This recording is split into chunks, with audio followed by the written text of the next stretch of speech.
आप आर्टिकल 3 के बारे में जानते हैं, ये कौन सा है? ए, एन और द। ठीक, यही तीनों हैं आर्टिकल्स। इन तीनों को कहां कहां पर यूज करना है ये आज हमको देखना है। आपको एक पुराना परंपरागत नियम पता है जो स्कूल में बताया गया है, क्या कि ए, ई, आई, ओ, यू ये क्या होते हैं? वॉवेल्स होते हैं। इनके सामने ए या एन का यूज किया जाता है ना। मतलब जिसमें अगर पहला अल्फाबेट वॉवेल है तो वहां पर एन लगेगा, और जहां पर वॉवेल नहीं है वहां पर ए लगेगा। ठीक है, ये आप ए और एन के लिए जानते हैं। दूसरा द किसके लिए लगाते हैं? स्पेसिफिक या स्पेशल चीज को पॉइंट आउट करने के लिए, या यूनिक चीज को पॉइंट आउट करने के लिए। जैसे नाउन है, नाउन में अगर आप किसी यूनिक की बात करें, जैसे सन, सन तो एक ही है हमारे पास, तो हम लिखते हैं क्या? द सन। ठीक है, ये हम जानते हैं। इसके अलावा बहुत सारी चीजें हैं जहां पर ये यूज किए जाते हैं, वो आज हमको देखना है, क्योंकि उसमें क्लैरिटी नहीं है। ऐसा हम मानते हैं कि कई वर्ड्स ऐसे हैं जिनके सामने, जैसे हीरो, HER हीरो, और HOUR हवर। ठीक है, इसको क्या पढ़ते हैं? हीरो। और इसको है? इसको पढ़ते हैं क्या? आवर।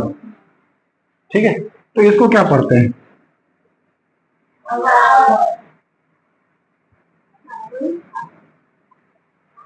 ठीक है, ठीक है, इंडिया इज आवर कंट्री, यही तो बोलते हैं, इंडिया इज आवर कंट्री। नहीं, इंडिया इज आवर कंट्री। वो पढ़ने का तरीका अलग है, वो डिपेंड करता है कि आपका प्रोनाउंसिएशन कैसा है।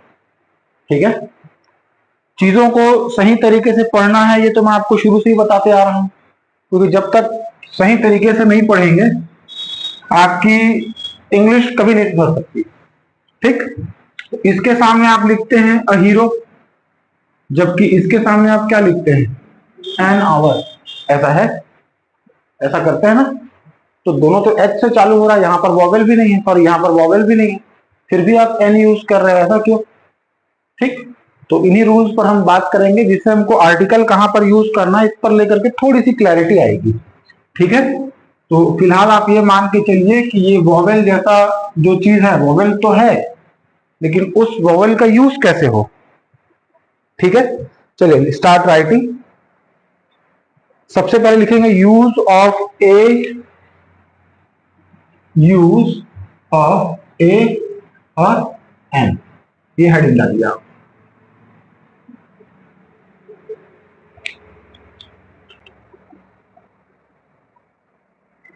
ए स्लैश एन, यही है ना?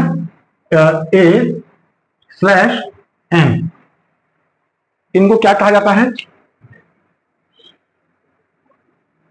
Indefinite article. ए और एन को इनडेफिनेट आर्टिकल कहा जाता है। आर्टिकल्स नाउन को डेफिनेट या इनडेफिनेट, डेफिनेट का मतलब होता है निश्चित और इनडेफिनेट का मतलब होता है अनिश्चित। मतलब कि आर्टिकल्स जो हैं नाउन को डेफिनेट या इनडेफिनेट बनाने में मदद करते हैं। डेफिनेट के बाजू में लिखिएगा निश्चित और इनडेफिनेट के बाजू में लिखिएगा अनिश्चित। नीचे पहला पॉइंट डालकर लिखिएगा, पहला पॉइंट इस तरीके से डालकर कि ए स्लैश एन का प्रयोग सिंगुलर काउंटेबल नाउन, कौन सा? सिंगुलर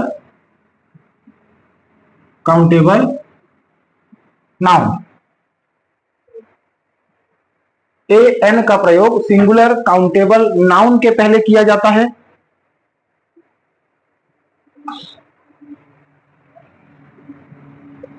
सेकंड नंबर,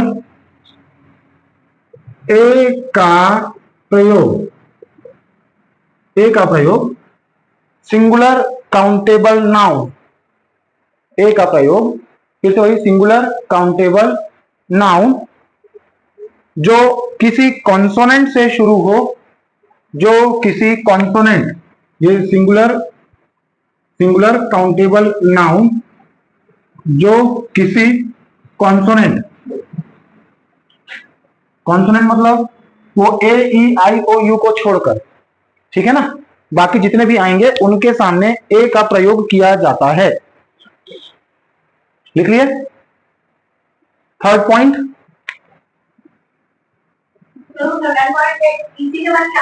वो तो छोड़ना, मैं जो बोला उस पर ध्यान दो। थर्ड पॉइंट, अगर सिंगुलर काउंटेबल नाउन, शॉर्टकट में SCN लिख दीजिए उसको, क्योंकि पूरी कहानी लिखने में समय लगता है। सिंगुलर काउंटेबल नाउन किसी वॉवेल, ब्रैकेट में AEIOU, अगर सिंगुलर काउंटेबल नाउन किसी वॉवेल, ब्रैकेट में AEIOU से शुरू हो तो उसके पहले एन का प्रयोग किया जाता है। चौथा पॉइंट, एन के प्रयोग में किसी शब्द का, एन के प्रयोग में किसी शब्द का, A/N के प्रयोग में किसी शब्द का रिटन फॉर्म नहीं बल्कि स्पोकन फॉर्म महत्वपूर्ण होता है। रिटन फॉर्म नहीं बल्कि कौन सा, स्पोकन फॉर्म महत्वपूर्ण होता है। लिखिए चाहे एन लिखिए, वो एक को दिखाने के लिए, रिप्रेजेंट करने के लिए किया जाता है ना। दिस इज अ पेन, ये एक पेन है ना, या फिर एन आवर, एक घंटे को ही रिप्रेजेंट करता है। तो चाहे आप ए लिखें, चाहे आप ए कह रहे हो, चाहे एन लगा रहे हो, दोनों एक को ही क्या करते हैं, दिखाते हैं। ठीक है, तो सीधी सी बात है, अगर एक लिखा हुआ है तो वो सिंगुलर ही तो होगा, क्योंकि प्लूरल में तो हम बहुसंख्यक की बात करते हैं, एक वचन बहुवचन, सिंगुलर प्लूरल, इस बात को जानते हैं, है कि नहीं। तो जितने भी सिंगुलर काउंटेबल नाउन होंगे उन सबके सामने तो एक ही लगना है, यानी चाहे आप ए लिखे चाहे एन लिखे। जो चौथा पॉइंट आपने लिखा कि उसका रिटर्न फॉर्म नहीं बल्कि कौन सा फॉर्म, स्पोकन फॉर्म, इसका मतलब क्या है? इसका मतलब यह है कि जहां पर आपका ए ई आई ओ और यू आए, तो ये ए ई आई ओ यू, ये अल्फाबेट पर आपको जोर नहीं लगाना है, जोर लगाना है आपको ए ई आई ओ यू, जो मैं नीचे हिंदी में लिखा हूं। जब आप किसी शब्द को पढ़ रहे हैं और उनका प्रोनाउंसिएशन इससे स्टार्ट हो, ना कि स्पेलिंग, एक बार फिर से कह रहा हूं, आपको इस बात पर विशेष ध्यान देना है कि जब किसी वर्ड को आप पढ़ें तो उसका पहला अल्फाबेट क्या है, यह ध्यान नहीं देना है, उसका उच्चारण यानी कि प्रोनाउंसिएशन इनसे चालू हो रहा है क्या। समझ में आया जो मैं कह रहा हूं? आपको अल्फाबेट्स को ध्यान नहीं देना है, इसी का मतलब है रिटर्न फॉर्म। रिटर्न फॉर्म मतलब जहां पर भी ए ई आई ओ यू दिखा, मुंह उठा के चुपचाप एन लगा दिए, नहीं। ए ई आई ओ यू, इन पहले अक्षर से उसका उच्चारण शुरू होना चाहिए। समझ में आया क्या? एक बार फिर से बोलूं जो कह रहा हूं। मैं कह रहा हूं कि आपको किसी भी वर्ड को पढ़ते समय इस बात को ध्यान में देना है कि उस वर्ड का पहला अल्फाबेट वॉवेल है, उससे कोई फर्क नहीं पड़ता, लेकिन वो वर्ड को पढ़ते समय वॉवेल की तरह साउंड करना चाहिए। समझ में आया? जैसे कुछ एग्जांपल्स पर हम बात करेंगे, जैसे ONE1, हम डिस्कशन ही कर रहे हैं, लिखिए मत, उसको मत लिखिए, ठीक है, पहले इसको समझना जरूरी है। मेरे को लगता नहीं कि इतनी जल्दी क्लैरिटी आएगी इतनी आसानी से। आप लिखते हैं ONE1, लिखते हैं तो वन स्टार्ट किससे हो रहा है, व से, ठीक है। क्या उन वॉवेल्स में से किसी की तरह वो साउंड कर रहा है? नहीं कर रहा है, उसके सामने क्या लगेगा, ए। ठीक वैसे ही union, ewe, year, YEAR, year, साल वाला, ठीक है, उसके सामने भी a. Yell, yard, urology, European, ठीक है, इन सबके सामने क्या लगता है, ए लगता है। ठीक है, समझ में आया? चलिए और कुछ रूल्स को लिखिए। कोई शब्द वॉवेल साउंड से शुरू हो रहा है या कॉन्सोनेंट से। कोई शब्द वॉवेल साउंड से शुरू हो रहा है या कॉन्सोनेंट से, इसे जानने के लिए पहले उसके उच्चारण को हिंदी में लिखें। इसे जानने के लिए पहले उसके उच्चारण को हिंदी में लिखें। इस लाइन से थोड़ी सी क्लैरिटी, मतलब कंफ्यूजन के बादल छटेंगे। यदि उसका पहला अक्षर हिंदी के व्यंजन, यदि उसका पहला अक्षर हिंदी का व्यंजन, जैसे क ख ग, उसी को तो व्यंजन बोलते हैं, हो तो उसके पहले ए का प्रयोग करें। हो तो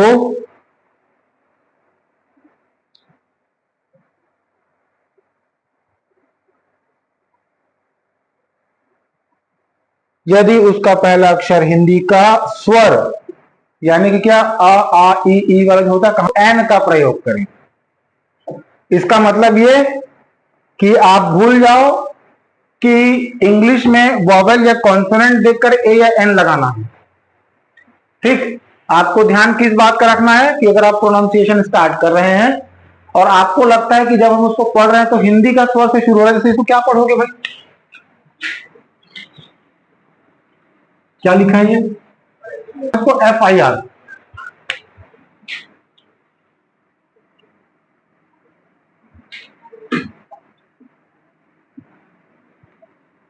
ऐसा पढ़ते हैं। ये क्या है, स्वर है या व्यंजन है? व्यंजन है। अरे यार, अगर इनमें से कोई चालू होगा तो सामने क्या लग जाएगा? ठीक, F लिखा है, पढ़ते ऐसे हैं उसको, सामने में क्या आया? ए, जो कि स्वर है हिंदी का, मतलब एन लगाओगे। ठीक, आपको मैं एक एग्जांपल था क्या, यूनिक कहां चालू होता है? यू से। क्या स्वर है? ए। ठीक है, समझ में आया? तो AEIOU गया तेल लेने, हिंदी। हाँ, मतलब वो इंग्लिश बोलने वाले लोग हालांकि AEIOU लिख दिए, लेकिन वो भी AN इसके हिसाब से लगाते हैं। आई बात समझ में? अब किसी को कंफ्यूजन? एकदम क्लैरिटी आ गया? चलो मैं पूछते जा रहा हूं, मेरे को बताते जाइए किसके सामने क्या लगेगा। यूरोपियन, EUROPEAN, यूरोपियन, क्या लगेगा इसके सामने? एन लगेगा कि ए लगेगा? पहले लिख तो लिया करो। EUROPAN,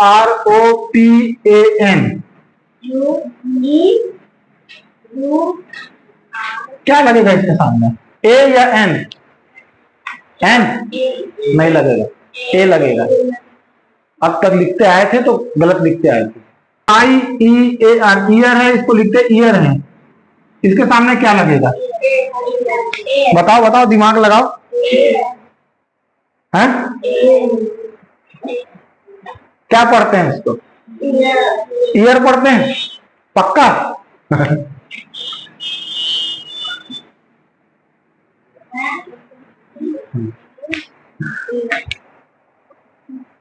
यही पढ़ते हैं या और कुछ पढ़ते हैं? बताओ बताओ बताओ, यही तो मजा है। ग्रामर तो अब स्टार्ट होगा, थोड़ा टेंशन हो, पार्ट्स ऑफ स्पीच पढ़े किसी को टेंशन नहीं हुआ, अब टेंशन स्टार्ट होगा। बताओ बताओ, क्या पढ़ते हैं इसको?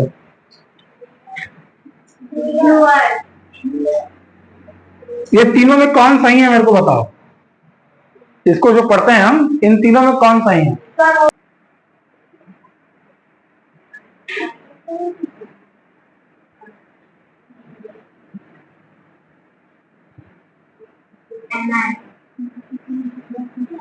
ये दो हैं, एक ही नाम है, ऊपर मान लो कि ऊपर फुल फॉर्म में लिखा हो, नीचे उसका शॉर्ट फॉर्म लिखा है, हाँ कि नहीं? अब किसमें ए लगेगा किसमें एन लगेगा बताओ?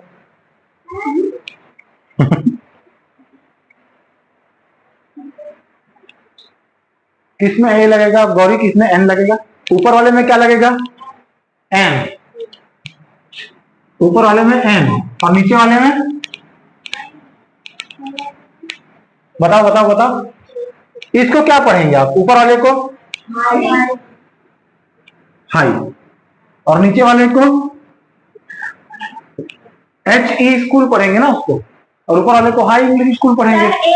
तो जो ऊपर वाला है उसमें ए और नीचे वाले में सेम नाम है, फिर भी किसी में ए और किसी में एन लग रहा है। इसका कारण केवल यही है, इस चीज को ध्यान में देना। ठीक ठीक है। तो अब ए एन में और कोई चर्चा होनी चाहिए या बस चैप्टर क्लोज करें इसको? इसमें बहुत सारे रूल्स भी हैं, लेकिन वो सभी रूल्स घूम फिर के इसी की बात करेंगे। ठीक है, चलिए लिख लिए use of the.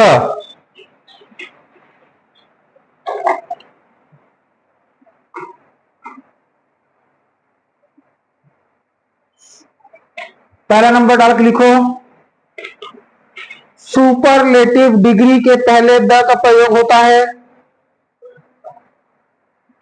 Superlative degree के पहले, ये रूल नंबर 1 है। यूज ऑफ द में रूल नंबर 1 आप लिख रहे हैं, सुपरलेटिव डिग्री के पहले द यूज करेंगे, और उसी के नीचे में जस्ट एग्जांपल भी देंगे तो। ठीक है, सुपरलेटिव डिग्री के पहले द का प्रयोग होता है।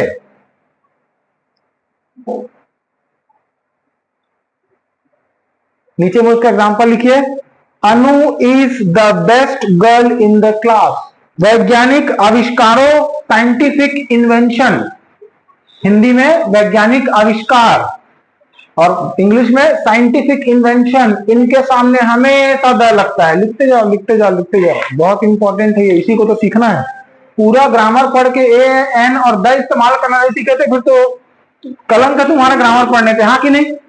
मतलब इतनी अंग्रेजी पढ़े क्या फायदा कि कहां पर ए और कहां पर एन और कहां पर द लगाते हैं वही नहीं मालूम। जैसे क्या, हु इन्वेंटेड द बाइसिकल, लिखते जा, सबके नीचे एग्जांपल लिखना है। और क्या आराम से बोलूंगा, शरीर के अंगों के नाम, पार्ट्स ऑफ बॉडी के सामने द का प्रयोग होता है।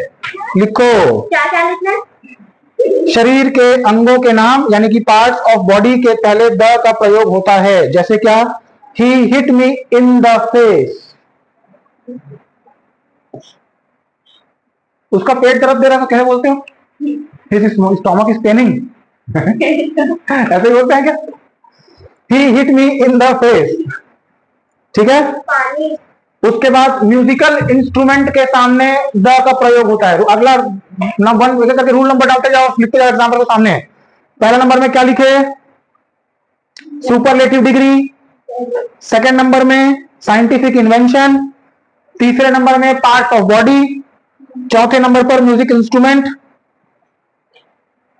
Example, can you play the tabla या द गिटार, जो भी लिख लो, म्यूजिकल इंस्ट्रूमेंट हो। द फ्लूट, फ्लूट मतलब बांसुरी।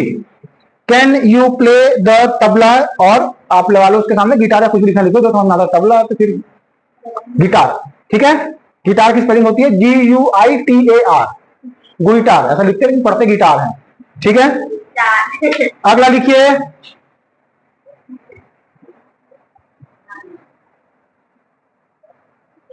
अच्छा ये तो यूनिक, यूनिक यूनिक चीजों के पहले द लगाते हैं, भी लिख लो। जैसे जो दुनिया में केवल एक ही है, ताजमहल तो एक ही तो है, तो द ताजमहल। सूर्य एक है, द सन, है ना, द अर्थ। ठीक, तो उसको अपनी तरफ जमा के लिख लोगे ना।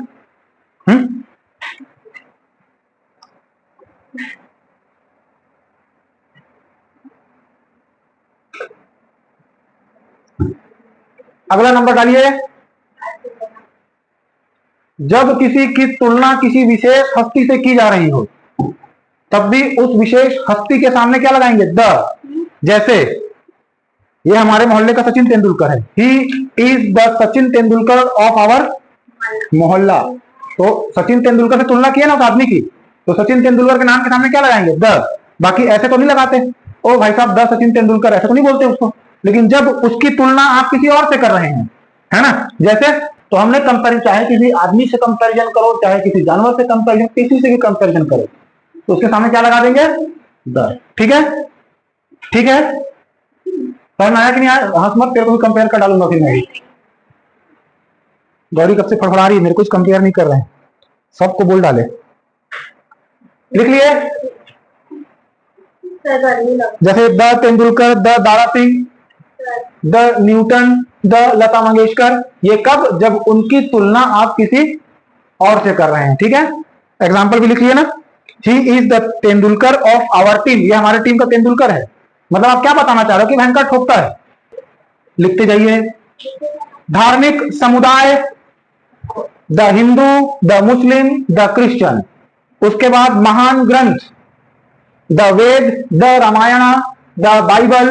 लिखते लिखते फटाफट लिखते जाओ बिना रुके। समाचार पत्र, the Times of India, the Chronicle. लिखते जाओ लिखते जाओ, सब पॉइंट बनाना लिखते ना, ताकि याद रहे आपको बाद में।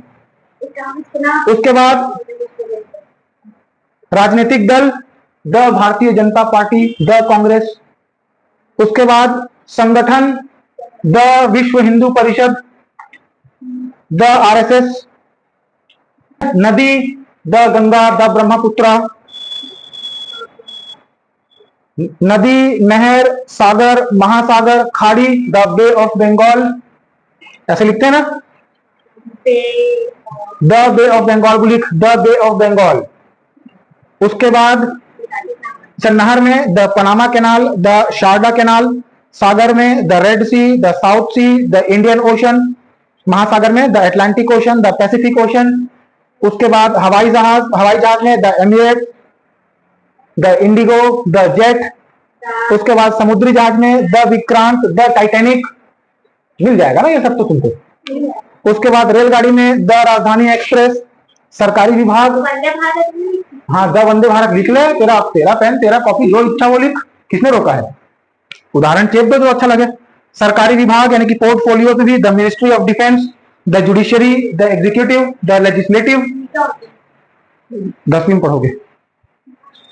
उसके बाद bank, the State Bank of India, the Reserve Bank of India.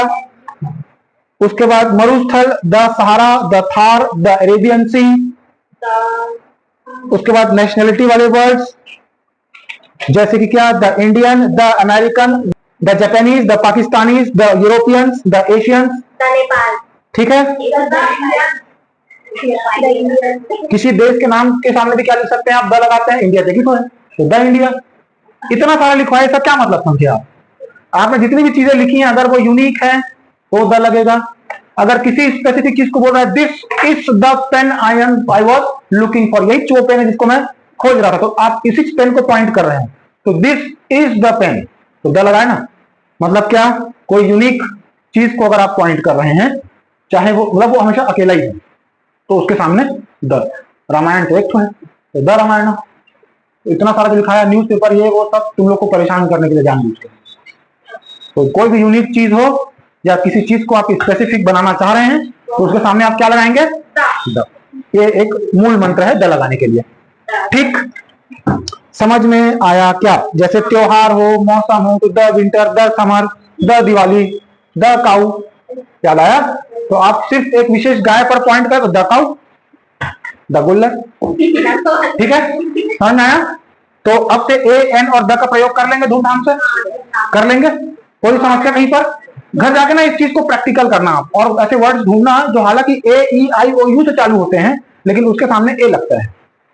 तो ए एन और द, यहां पर ऑफिशियली आर्टिकल खत्म।